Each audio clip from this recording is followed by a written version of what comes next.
Selamat pagi, Bu Peti. Hari ini kelompok kami akan mempresentasikan proyek fermentasi tentang pengaruh kadar garam pada fermentasi sayur asin.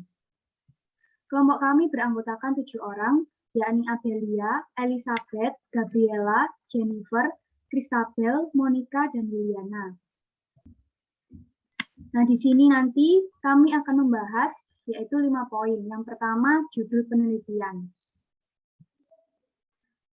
Kelompok kami mengambil judul yaitu pengaruh kadar garam pada fermentasi sayur asin. Yang kedua, latar belakang.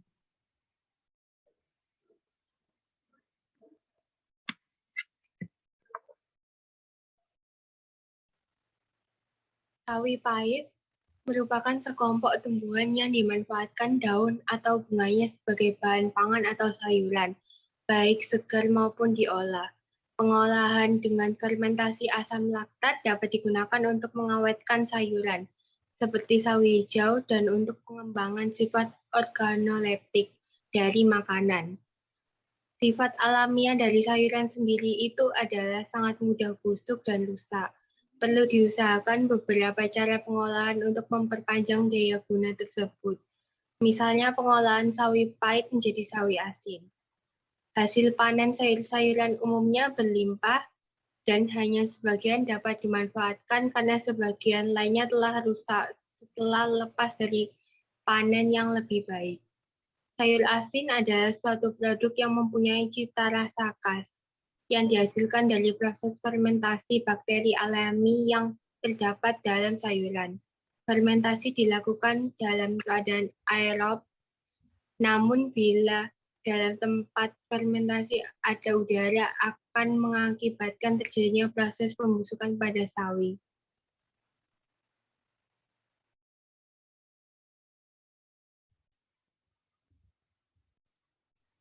Pembuatan sayur pahit menjadi sayur asin membutuhkan perendaman di dalam larutan garam tanpa penambahan kultur starter.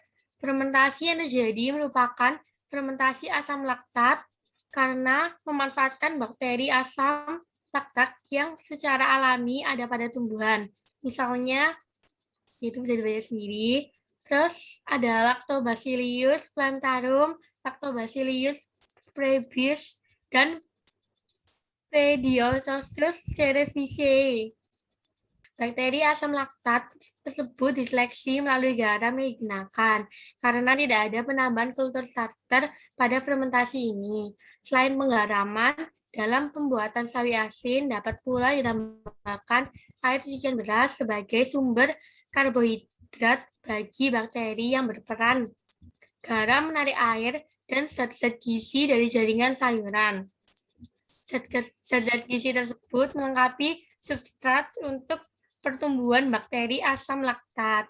Garam bersama dengan asam yang dihasilkan oleh fermentasi menghambat pertumbuhan dari organisme yang tidak diinginkan dan menunda pelunakan jaringan sawi yang disebabkan oleh kerja enzim oleh bakteri pektinolitik. Selain itu, garam juga memberikan cita rasa pada produk.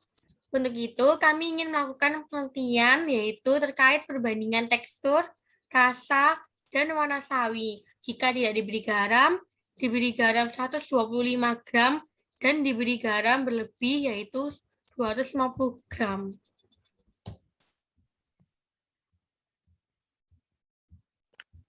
Selanjutnya yaitu rumusan masalah. Rumusan yang pertama yaitu bagaimana pengaruh kadar garam terhadap karakteristik sayur asin. Yang kedua, apa saja perbedaan karakteristik sayur asin jika memiliki kadar garam yang berbeda. Yang terakhir, bagaimana peran garam terhadap keberhasilan fermentasi sayur asin. Selanjutnya ada tujuan. Tujuannya yaitu pertama, mengetahui pengaruh kadar garam terhadap karakteristik sayur asin. Yang kedua, menganalisis perbedaan karakteristik sayur asin yang tidak menggunakan garam, memakai garam sesuai takaran, dan yang menggunakan garam berlebih. Yang ketiga, mengetahui peran garam terhadap keberhasilan fermentasi sayur asin.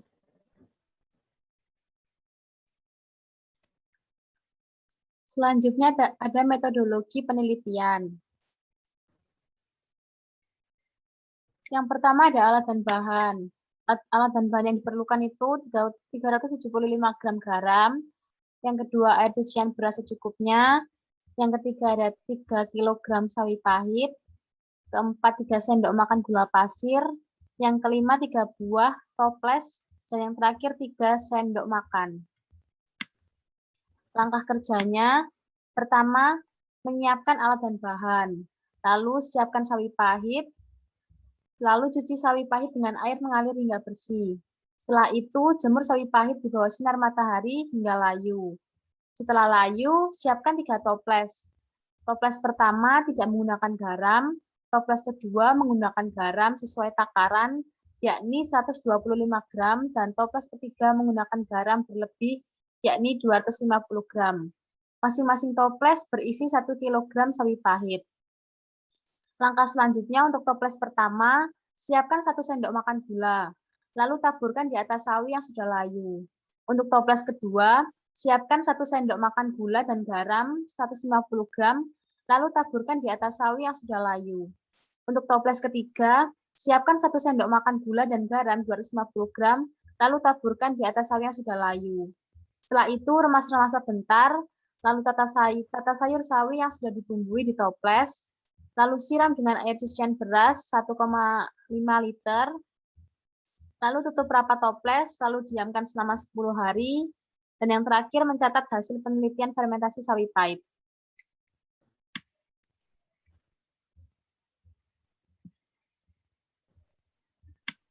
Selanjutnya ada variabel. Variabel ini dibagi menjadi 3. Yang pertama, variabel bebas. Variabel bebas adalah variabel penyebab dalam percobaan atau variabel yang diciptakan oleh peneliti untuk membuat suatu dampak pada variabel terikat. Nah, pada variabel bebas ini yaitu kadar garam. Selanjutnya untuk variabel terikat. Variabel terikat adalah variabel yang tengah diobservasi, yaitu sawi pahit. Yang terakhir variabel kontrol. Variabel kontrol adalah variabel yang dibuat sama untuk semua perlakuan, yang berisi toples, volume air cucian beras, dan kadar gula.